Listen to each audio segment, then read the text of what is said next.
Hello, my nerdy friends, and welcome back once again to a fresh take, culture, and comics. It's been a minute, lots been going on, but man, oh man, do I have great stuff for you today. I am your host, Dan Freeman, aka the Danny Fresh. You can find me at that on TikTok, on the Twitters. Growing's really following over on TikTok, so go check that out. Like, subscribe, all that kind of good stuff. And let me tell you guys something. I know everyone says like and subscribe, and sure, it helps me. I want to grow this audience. It really does. Please do. But also, I can help you. A little bragging here, but a few episodes back, when we were first looking at Thor: Love and Thunder trailer stuff, I said to not focus on the gore stuff or the Jane Foster stuff because it's priced in. What I said to go after was Hercules. Go get your Hercules books. We saw Zeus in the trailer. Herc was coming. So hopefully you took that advice and got on that train. The Hercules books are hot now. Really going up in value real fast. And I don't think that's going to stop anytime soon. It's a big character. They cast it fantastically.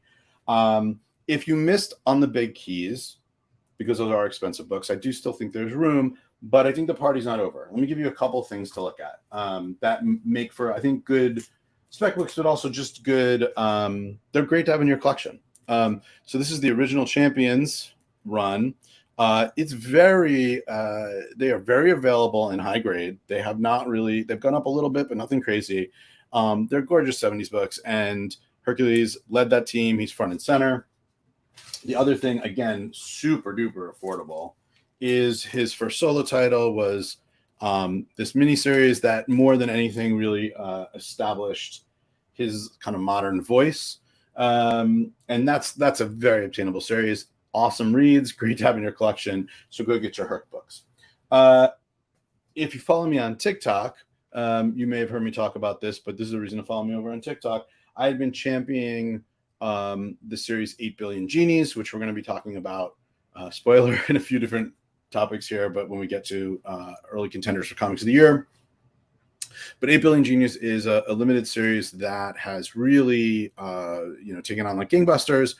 It has been optioned by Amazon to be made into a series, and I told everybody to run and get them off their local comic shop, and very shortly after I made that announcement, they've been skyrocketing as well. I've talked about when we hit our 200 followers on YouTube, I've got my Miss Marvel and S.H.I.E.L.D. giveaway that I'm going to be doing. But I'm running this giveaway when we hit 800 TikTok subscribers, which we're really close to now, followers. I'm going to be giving away this gorgeous Jenny Friesen cover B of issue 1 of 8 Billion Genies. So follow me there. I interact pretty regularly. I wanted to tell you about those two. So I'm doing those giveaways. I wanted to tell you about a couple other things in a similar vein. If you missed out on 8 Billion Genies, if you missed out on Hercules, some other things that I think are both short and long-term things to get in on. So I've talked a little bit about this before, but the market's finally catching up again. And this is a beauty. I had to take it out because it was so shiny in the bagging there. But this is right there. This is a Pence variant of a Silver Age Spidey, Amazing Spider-Man 34. And the Pence variants are a weird thing. I definitely have said this before, so maybe you heard it, but I'm going to keep drilling it home. They are not reprints. They're not secondary. They came out the exact same time as the US published books, but much, much smaller print runs and are much more rare. And while Canadian price variants often command a premium, the Pence variants, you can often get a discount of some major books. And I've been picking up Pence on major books whenever I can at that discount, because at some point the market's going to catch up. Well, the market's starting to catch up. Not broadly, but there's still a little bit of a buying opportunity here. Amazing Fantasy 15, first ever Spider-Man. For me, the holiest of holy grails. A 1.0, I believe, of a Pence just broke the all-time 1.0 sales record, selling for higher than the its US price point dollar equivalent. So I think the market's starting to realize it, the value and the scarcity, but the majority of folks are still behind that curve. So get yourself some Pence keys. I think you'll get them maybe cheaper than the regular price, and I think they'll be worth more down the road. Another thing, if I can find my copy hiding somewhere over here. Here we go.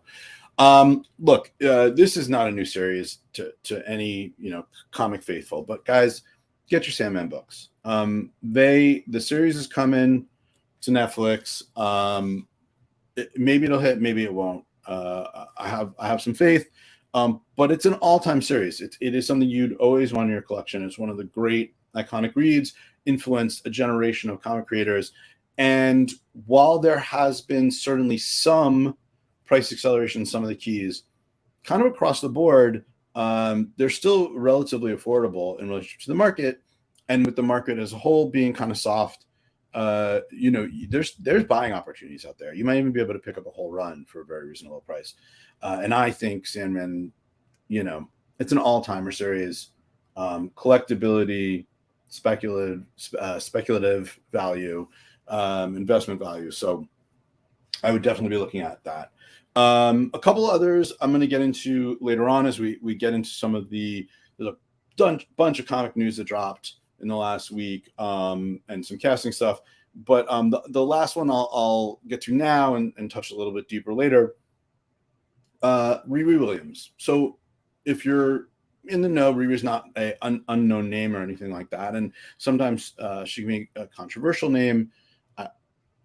I don't really think for valid reasons, but whatever. But she's a great character. She's getting her own series with Ironheart. We know she's showing up in Black Panther 2. I have a strong feeling that her relationship to Shuri is going to be a real center point of that story. And she is set to be, I think, a major force. Her key books had accelerated in price and kind of with everything else have pulled back down. There's buying opportunities.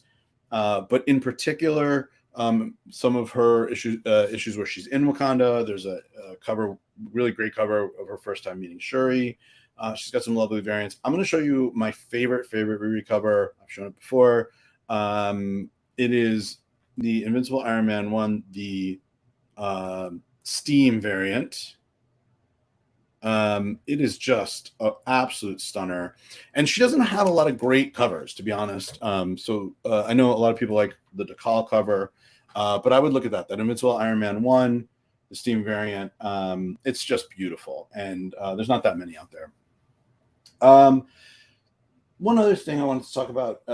So this series, Grimm by Boom, has been getting a ton of hype, and I like it. Okay, I don't want to hate on Grimm, but I feel like because it's Boom, because it's a little darker themed, because you've got the female protagonist, because it's dealing with death topics, it's getting, I think, people are trying to will it to be the next Something is Killing the Children, and I just don't see it.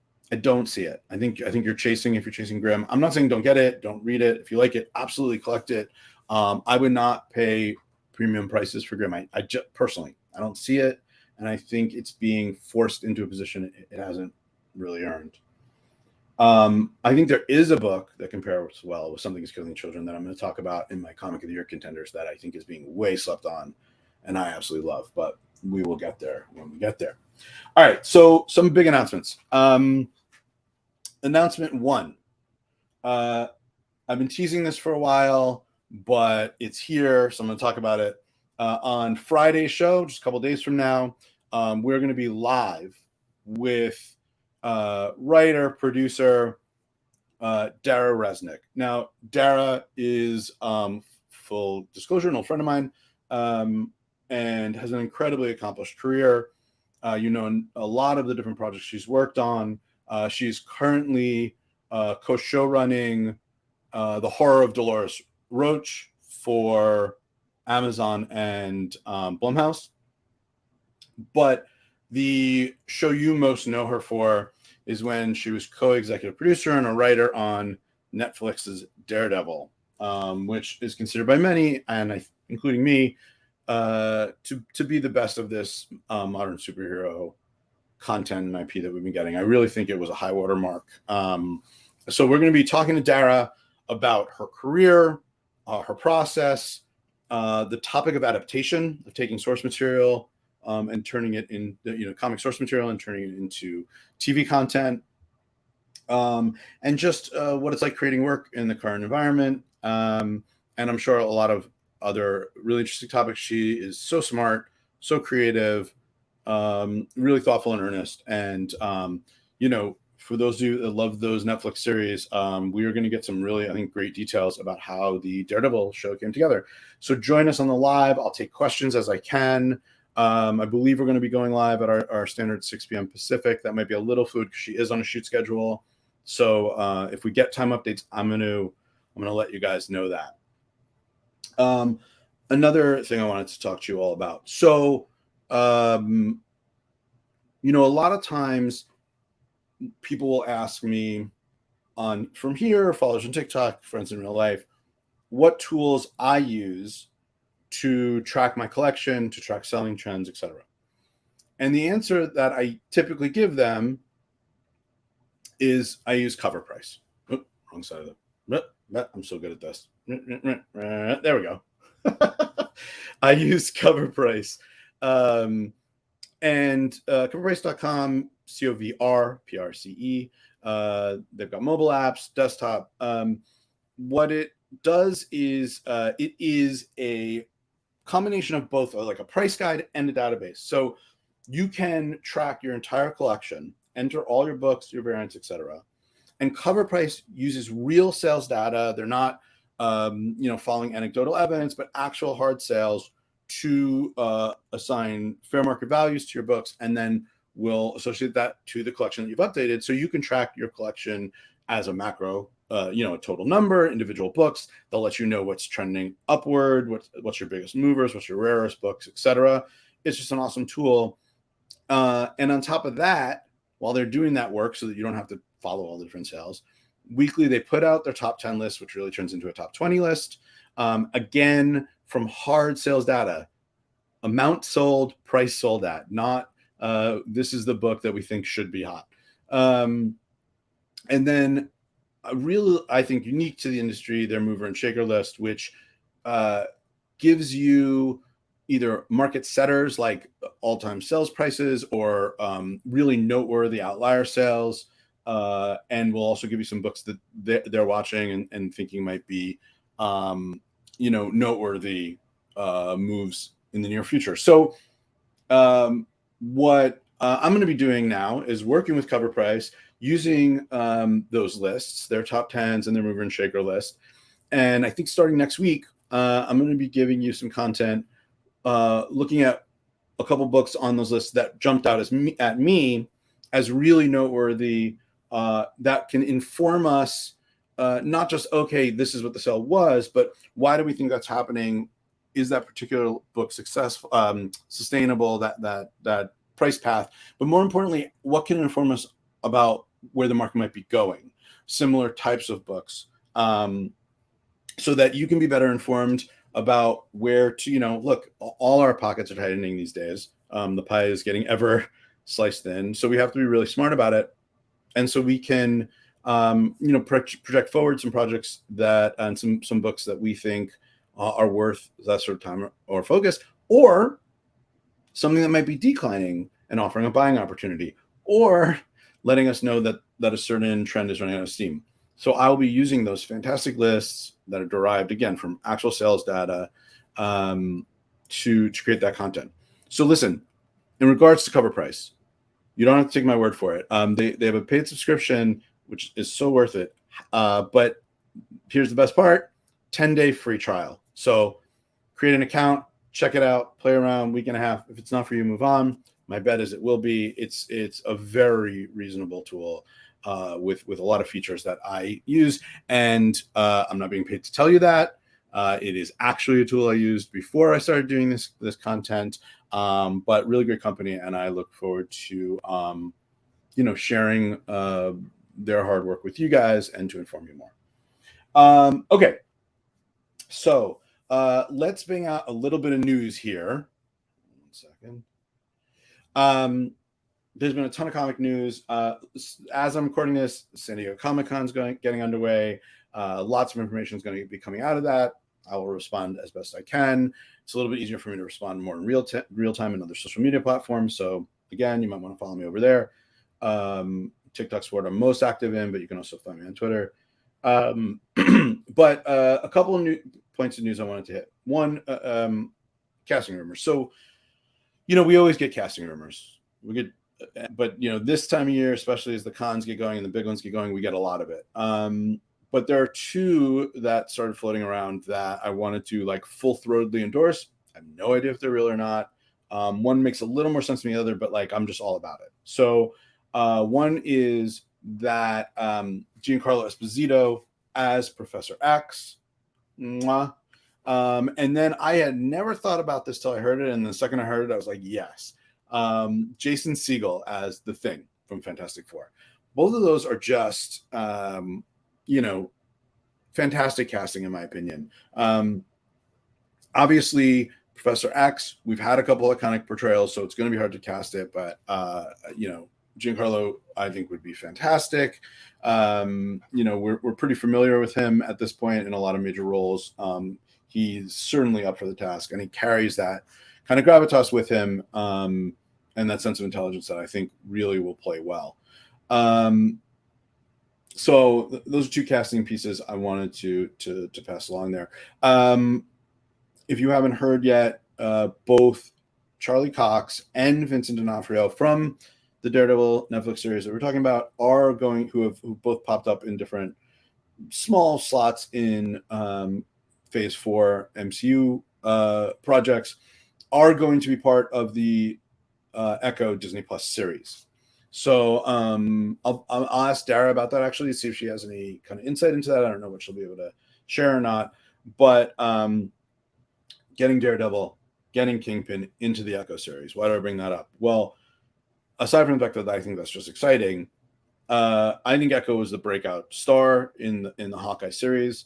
I didn't particularly love the rushed finale of that show, but she's awesome and a real unknown, and I love it when that happens. And you want to talk about affordable keys. Her books have come so far down. I would get those Echo keys. They're clearly, she's the title character of the series, right?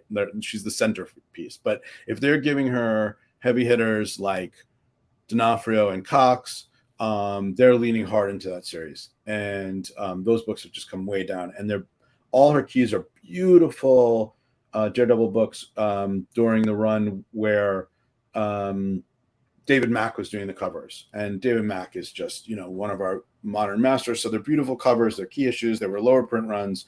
Great character. So I'd get those. Another big thing that's been coming down the pipe news-wise is we're starting to get Black Panther info. I mentioned it earlier with Riri Williams, with Ironheart. It looks like we're getting Namor, which we've known for a while, but it's confirmed. Art's starting to leak out. Tsuma. And it sounds like they are pulling plot points from Doom War. Whether it's actually going to be Dr. Doom, whether it's actually that story playing out, or whether they're sort of using his search for vibranium and it'll be some other character, whatever. But that's how they're going to kind of start conflict with Atlantis and Namor. We are getting that story. So there's a ton, decades of great Namor, Black Panther, Atlantis, Wakanda conflict. Doom and Namor have a ton of overlap. They had their own titles where they overlapped. They've overlapped in the Fantastic Four keys, which are already obviously very pricey. But keep your eye out on that stuff. And just in general, great characters, classic Marvel characters that I think is going to just expand the world so much. And while we're talking about the world, I don't want to spend too much time on this, but there's been so much complaining about Marvel Phase 4, and I'm fine if you want to criticize some of the quality of the content. I'm going to talk in a little bit here about what I feel about the Kamala Khan series, which I very much enjoyed, but it's fine if you like something or don't like something or whatever. But I'm hearing this a very strange complaint, which is none of it ties together. Where's it all leading? And first of all, I don't know. Maybe we can wait and find out. But I think people are forgetting how much content we've got now. That Marvel can't, and shouldn't be tying every single project with each other. This isn't like when we had, one Iron Man film, one Cap film, one Thor film, and then we had to an Avengers.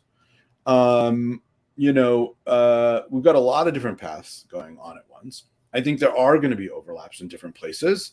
And much like the comics that we read and enjoy, some of the stories stay one track. Some of them overlap. Sometimes you get just a little bit of crossover. Sometimes you get big crossovers. We know it's all heading to Secret Wars. That's the decade-long plus plan. Let's get there when we get there. But keep in mind, there's still so much Phase 4 to come. This isn't like when we used to get a few films. I mean, there's just a deluge of content. And so I've been saying this a lot lately, but like, it's totally fine if you're not digging something, just don't watch it. But if you watch every single thing and then complain how it doesn't connect, well, like, you're kind of doing that to yourself. So just don't. I've started tapping out on some projects, frankly, that I've been less interested in, and I think that's healthy. What I will say is, you can't make that complaint about Miss Marvel. So about Kamala Khan. First of all, I really enjoyed that series. It's very high up the rankings for me. I understand if it wasn't for everyone. Again, dip out. But I thought it was handled very well. They really landed, stuck the landing, in my opinion. It got a little rushed in the middle there. I'm just repeating something I've said a lot of times. I think the biggest weakness of the Disney Plus shows is they're very dedicated to this six issue, a little Freudian there, 6-episode arc. And I think the reason they're doing that is because of the 6-issue trade paperback, right? That tends to be those 6 comic book arcs. I just think it doesn't work for the medium of TV. I think what we get is rushed storylines that don't get the chance to fully breathe. So I would rather see, in the case of Miss Marvel, I thought 3 or 4 episodes where it was really centered on her family dynamic and friend dynamic at home, which I thought was really interesting. And then could have been another season where she travels to India. But that whole section, which I thought was full of like rich content, was like they raced through it. So I would have liked to see 2 shorter seasons, or give me 8, 9, 10 episodes and take your time to do it right. That said, awesome characters. She's such a delightful actor. Great supporting cast. I just think the actor, her father is maybe my favorite supporting Marvel character, across the board. Really on any Marvel product. I just think he's a delight. So I love how they introduced it. My family loved it. And I'm happy to see it. If you didn't dig it, that's cool too. I don't get the complaints that it doesn't connect. And frankly, it does connect. Maybe you just don't like the way it does. I will say this on the big reveal at the end, the twist with, I don't know, skip forward a minute and a half or something. Ready, 1, 2, 3. That she is likely mutant and changing her origin from the Inhumans. So this is important. So people are complaining about this. A little comic history here, or a little context. The original creators wanted her to be a mutant. It was during a time where Marvel did not have the media control of their X-Men universe. So they were playing up the Inhumans and trying to build that out. Would you rather have the authenticity of the comic, and well, that was her origin story, as like the guiding force, or would you rather have the show reflect the intent of the creators? And frankly, like, it's more interesting. It just is. It's a better feed. So I'm for it. I really like the twist. But at worst, like, be neutral about it. All it is reflecting the wishes of the creators, and now they have control of it so they can do it. It was never meant to be that way anyway. So I don't know. Seems like it seems like if you're getting upset about that, you just want to get upset. Okay.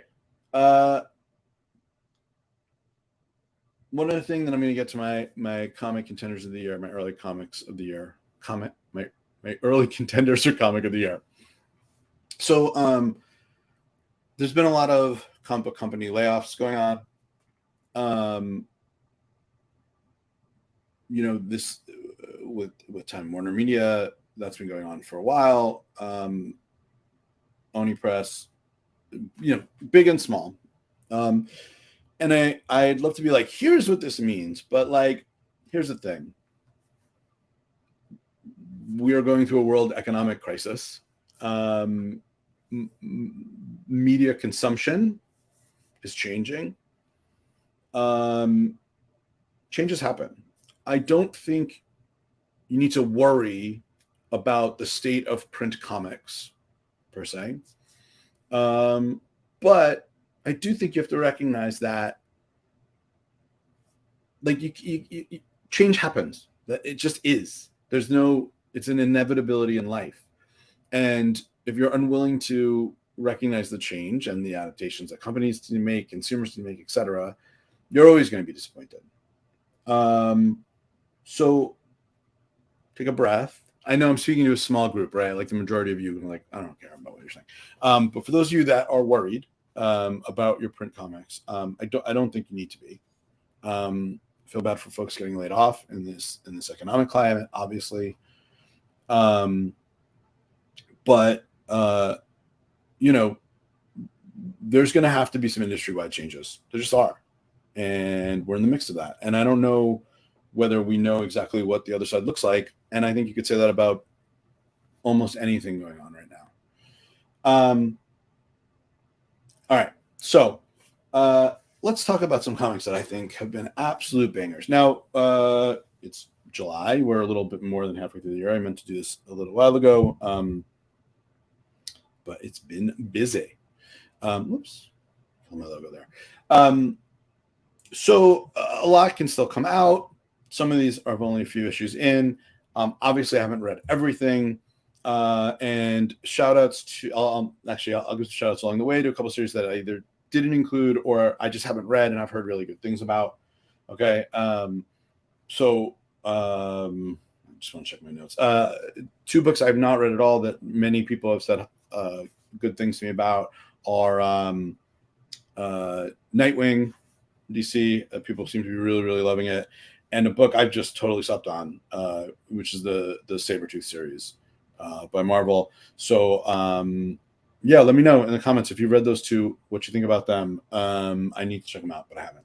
So, with those two that I just haven't read, shout outs to Something's Killing the Children, which I didn't put on this list, but it still remains excellent. I understand it's not like red hot as it was when it first came out, but like it's still a banger. And Saga, just continues to break your heart. And I think when it's all said and done and we look back, we're going to realize that there was a creative achievement. I'm underselling it. I think what that team is doing with that book really is bar setting. And,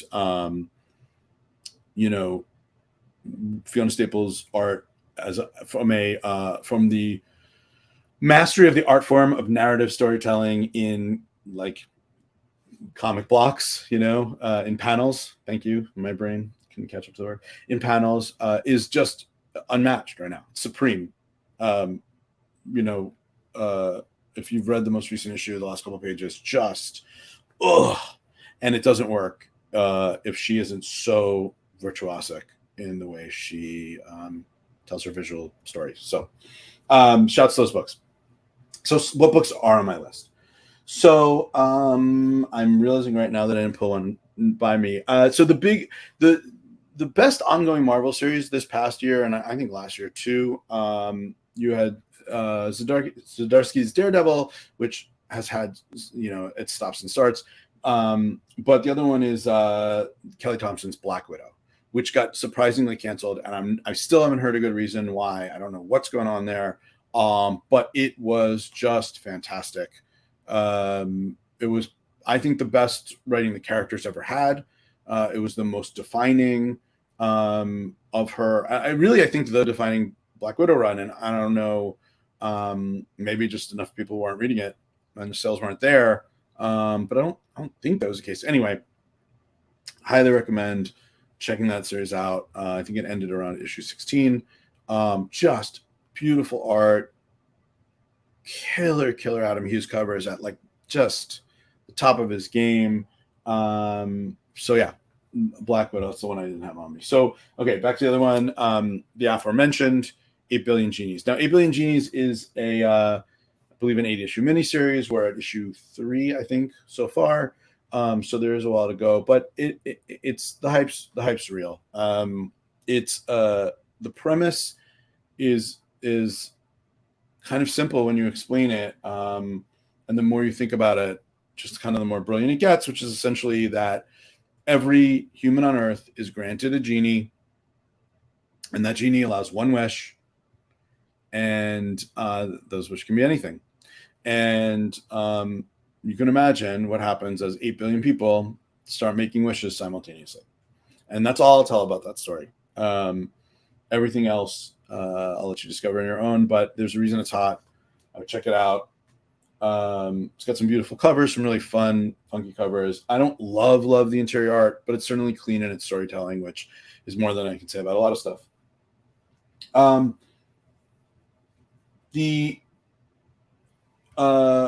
So the next one I want to talk about is X-Men Red. I am not sure that I can remember an X-Men story, an X-Men arc, an X-Men run, whatever, starting out with that many bangers, just bang, bang, bang, big issue. The art's gorgeous. The characterization's great. I mean, it's Al Ewing, right? Al Ewing does great work. And if you're Storm or Magneto or Sunspot fan, like it's like essential reading. I know that Immortal X-Men, the current X-Men main title, and X-Men Red kind of all get lumped together. They all kind of relaunch around the same time, and they're all very good. But to me, X-Men Red, I'm a huge Storm fan, so it hits all my buttons. But I think it takes that rich foundation that Hickman has been creating for the last couple of years and just builds on top of it and elevates it. They start dealing with the moral ramifications of the immortality that the X-Men have assembled. It starts dealing with what it means as the mutants have sort of expanded their footprint and now off the planet Earth and intergalactically, what it means to lead groups of people that are not groups of people you grew up with, and those complications. Just it's awesome. It's awesome.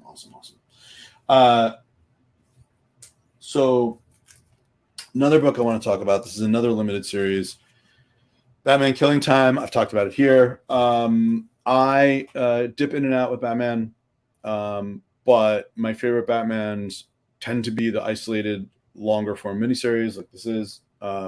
Think Long Halloween. This Batman Killing Time is just great. The storytelling structure, the art is fantastic. It's kind of cool because in a way, Batman isn't even really, he's sort of a supporting character, as the mystery of it, revolves around him. And it definitely is a mystery. They introduce a villain called the Help that I think is an instantly iconic villain. I think he's going to be around for a very long time. So if you like Batman, or even if you just like incredibly well-structured comics, I would get Batman Killing Time. It's not for the faint of heart comic, but most Batman comics aren't. But Batman Killing Time. So Batman Killing Time, 8 Billion Genies, X-Men Red, Black Widow. And then here's might be my favorite so far.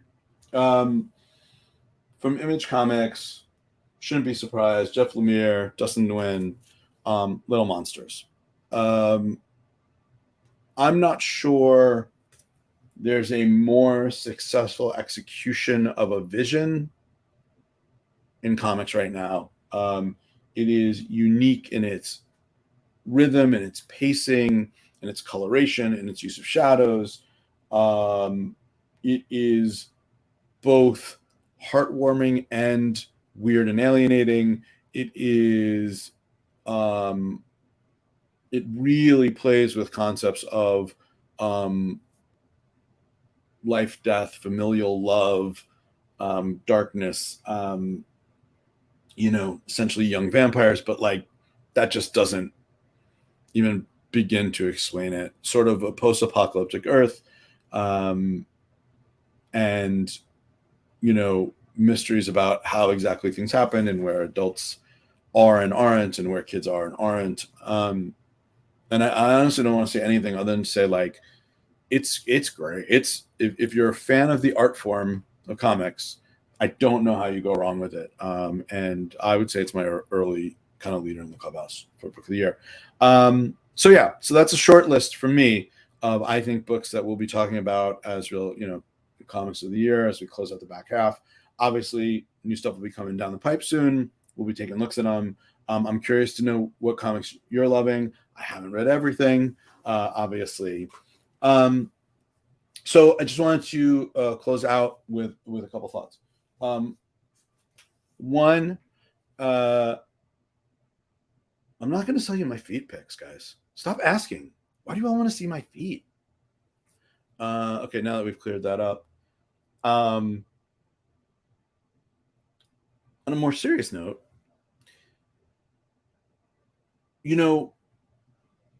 things are hard for a lot of people in a lot of different ways right now. And I've been thinking a lot about and it makes it hard for me to do the show, frankly. Not because I don't want to, it makes it hard to prioritize doing it over other things. But this is a thought I had, and I wanted to pass on. When things are dark, an antidote is to create. Just create. Make something. Don't worry about, and I know it's hard, but don't worry about how good it is. Don't. There's times for that. And frankly, like, I think this is an Andy Warhol thing, but like the criticism of whether something is good or bad, like that's for the consumer. For the creator, just make it. Small, big, whatever. Make it for yourself. Make it for your friends. Make it for the public. Whatever. Just make. Write some music. Do a podcast. Write a comic. Draw. Carve. Cook. Make. Create. Bring something into the world. Because when there are things outside of our control, or certainly things that feel so big that we can't wrap our hands around them, what we can do is make, create, bring something new in. So that's just my word of advice for you. If you're feeling down, if you're feeling a little lost, if you're feeling unfocused, doesn't have to be grandiose. Just do something.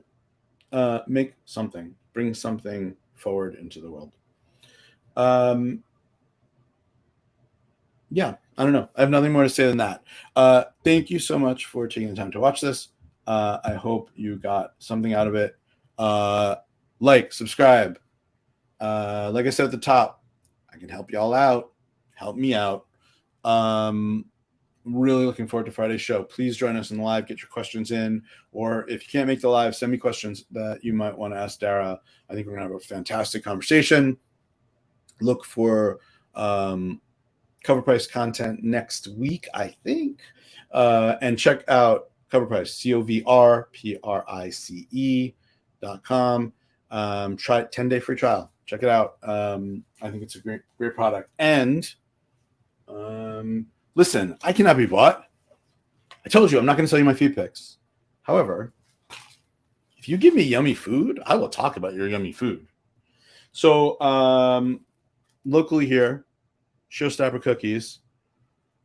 Good Lord, are these good cookies? I mean, these are some good cookies. So support local business, showstoppercookies.com. Just like chocolate chips, salted, yum, yum, yum, yums, a buddy of mine's girlfriend makes them, and he asked me what I thought, and what I thought is, oh my God, I've got to tell everybody about these. All right. So yeah, that's me plugging cookies. but really they're good cookies. Enjoy cookies. Make something. Don't pay for my feet pics. Weirdos. Why are you guys such weirdos? See you on Friday.